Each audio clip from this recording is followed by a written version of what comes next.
السلام عليكم ورحمة الله وبركاته. ازيكم عاملين ايه؟ النهارده بقى هقول لكم على سر، تابعوني للاخر عشان تعرفوا. السر هيخلي فراخك يعني لو هي نص كيلو هتصبح كيلو الا ربع كيلو.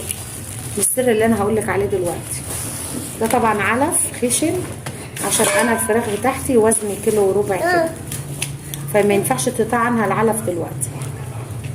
هي ناس هتقول لي تاكل ذره تاكل تشيشه عشان هم كبار، هقول لكم انا موافقه عن الرأي، بس تشيشه او ذره صافي مش هينفع، لازم العلف.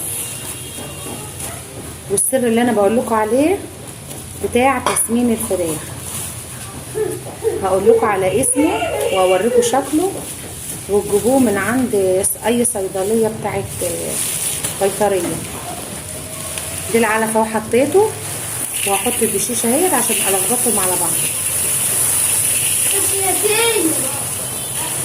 ونقلب بقى مع بعضين كده ايه.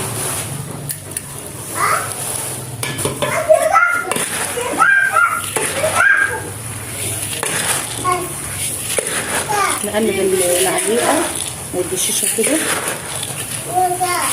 عشان ما تبقاش كل حاجه مفصوله عن الثانيه. احط لهم منه مرتين اتنين في اليوم، مره الصبح ومره العصر.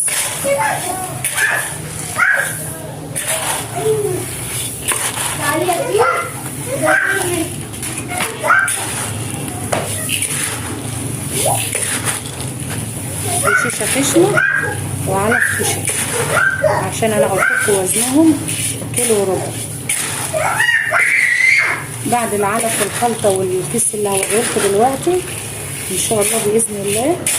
الكيس ده كمان فيه ميزه، في ناس بتلاحظ ان الفراخ بعد السن ده كده لو فيهم دهون كتير هتلاقوهم بيعضوا بعض. الكيس ده هيخلوهم ما يعضوش في بعض.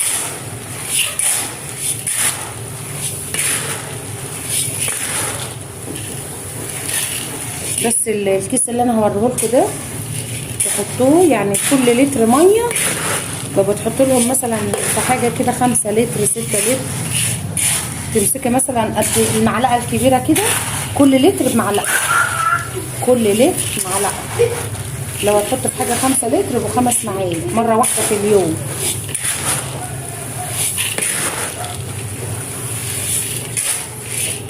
اهم حاجه نقلبه كويس كده عشان ده يتوه في قلب ده، ما ياكلوش هما اللي عليه او يسيبوا الدشيشه.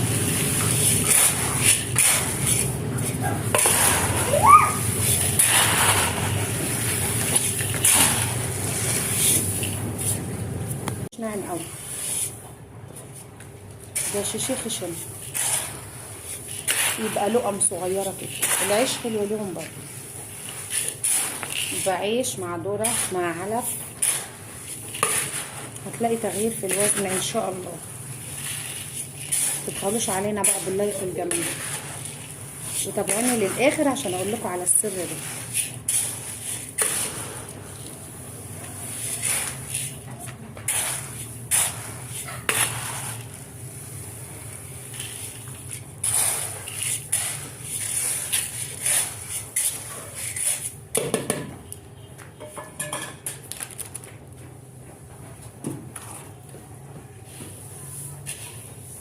الفراخ بتاعتي فراخ بلدي مش فراخ بيضة.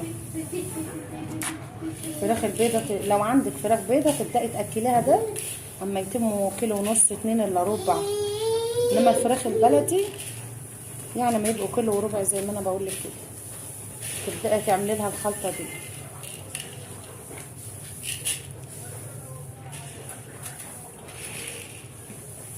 ويساعدهم بقى في ايه؟ يبقى عنقود البيض بتاعهم كبير ويبداوا يبيضوا ان شاء الله. ربنا يطعمكم.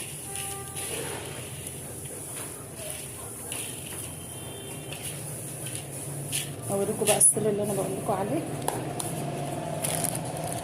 الكيس ده بتجيبيه من عند الصيدليه البيطريه، قولوا له عايزه كيس، ممكن تاخدي الصوره دي سكرينه وتوريهولي. الكيس ده كان كبير، انا بستعمله كتير، كيلو الوزن بتاعه كيلو. بتجيبيه اسمه خميره، بتضيفي معلقه لكل لتر ميه، بتبردوا الجوف بتاعهم كده وتخلوهم ما يعضوش في بعض. تقلبيها كده، تحط الميه وتحط البودره بتاعت الكيس دي، وتبقي معطشه الفراخ شويه. ساعه ما تحطه لهم هيشربوا منه على طول، ولا هتلاقوهم بيعضوا في بعض، وهتلاقي فارق معاهم في الوزن ان شاء الله. لو عجبتكم بقى الخلطه الحلوه اللي انا بقول لكم عليها دي، اعملوا لنا لايك واشتراك في القناه. كمان في مكتوب ان هو فيه الفيتامينات، مجموعه املاح معدنيه. عرفت شفتوا شكل الكيس؟ في ناس بتحط برضو اللي مربيين مواشي بيستخدموا الكيس ده، بس بيحطوا بنسبه كبيره. انما الفراخ بنحط لهم، قلت لكم، معلقه على كل لتر ميه.